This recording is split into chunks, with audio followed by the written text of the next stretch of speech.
Alors bonjour à tous, aujourd'hui on se retrouve juste avant mon entraînement, je vais vous présenter les Energy Balls du moment. Donc j'en avais déjà fait au tout début de ma chaîne, là c'est pas les mêmes noix que j'utilise, etc. Donc je veux vous montrer que vraiment on peut faire ça vite fait. Voilà, je vais m'entraîner après, donc ce sera mon petit plaisir de la... Enfin, post-training là vous voyez pas mais il se convient. Oh, est-ce que vous le voyez? Ouais. Bon bref, donc je vous présente ça. Bref, vous avez besoin de dattes, donc là je les ai déjà dénoyautées, et ensuite vous avez besoin je sais pas comment je vais faire, si vous voyez là il y a de l'eau, en fait c'est que j'ai mis à tremper 2 poignées de noix de cajou et une poignée de noisettes, donc une demi-heure c'est bien, je vais les rincer, ouais une demi-heure c'est bien pour qu'elles soient, en fait c'est... Alors de toute façon les noix vaut mieux les manger un peu trempées, et puis là ça va vraiment être pour que la pâte soit facile à faire. Moi je vais rajouter de la noix de coco râpée, donc comme ça, et puis peut-être soit de la poudre d'açaï, soit des graines de chia, je sais pas trop, je vais peut-être faire poudre d'açaï là pour le coup.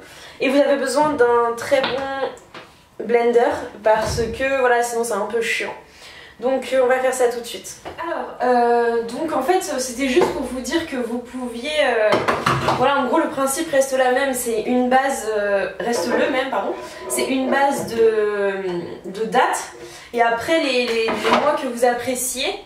Donc la première fois je l'avais fait, il me semble, avec des noix noires. Donc là, voilà, donc là c'est mon petit mélange... noix de cajou et noisettes, donc vous voyez que j'ai mis beaucoup plus de noix de cajou parce que j'adore ça. Hop. Donc encore une fois, voilà, c'est le bon gras en fait. On peut se dire waouh c'est vachement gras, nanana, mais en fait c'est le bon gras dont on a besoin après l'effort. Donc là voilà, ça vous donne voilà, un petit mélange comme ça. Donc faut que ce soit un bon mixeur parce que pour arriver à faire une pâte, voilà, faut que ça mouline bien. Et puis, qu'est-ce que je voulais vous dire? Oui, le fait de les tremper, ça rend les noix plus molles et donc du coup ça nous fait une pâte beaucoup plus facilement. Bon, alors le vrai secret en fait c'est d'essayer de ne pas tout manger quand on est en train de le préparer. Donc là je vous ai épargné le bruit, mais là j'ai touillé plusieurs fois pour que ça soit... Parce qu'en fait c'est assez compact en fait, parce qu'après on veut la petite boule. Mais voilà, donc en fait ça donne quelque chose comme ça. Moi j'aime bien laisser des morceaux. Donc ça donne quelque chose comme ça. Voilà. J'ai pas mis de la noix de coco, mais je vais peut-être la mettre dedans. Donc là je vais mettre de la noix de coco à l'intérieur et de la poudre d'açaï à l'intérieur. Bon, donc on est d'accord que ça va être un truc assez nourrissant en fait. Mais en général il y a peu de chances que vous mangez tout d'un coup parce que c'est très sucré. Alors moi je suis pas une bouche à sucre, mais même en étant une bouche à sucre ça cale vraiment. Donc après un entraînement c'est cool de manger quelque chose comme ça plutôt que sur des produits industriels, là vous en avez chié, et si c'est pour après punir votre corps c'est plutôt nul. Donc là je mets du papier cuisson au fond d'un petit bol, enfin d'un petit récipient, et en fait là ça va être tout simplement le moment de faire des petites boules. Et puis après, enfin boule ou barre ou ce que vous voulez, de toute façon c'est assez compact pour faire à peu près tout ce que vous voulez. Vous pouvez faire des soleils, des bonhommes de neige, tout ce que vous voulez, ça fonctionnera parce que c'est... Mais voilà, donc je fais ça et puis je vous montre après.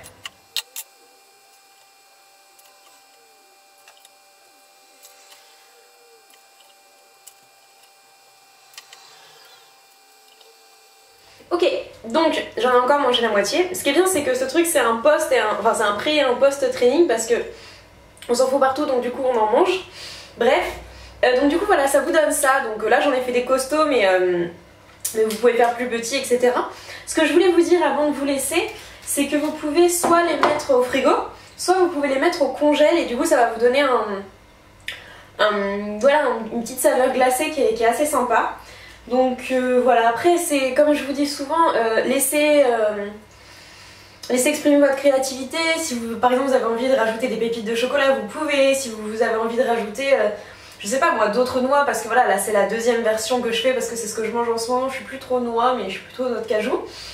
Bref, vous faites ce que vous voulez, et moi ce que je vous donne c'est juste la base. Donc la base en fait c'est les dattes.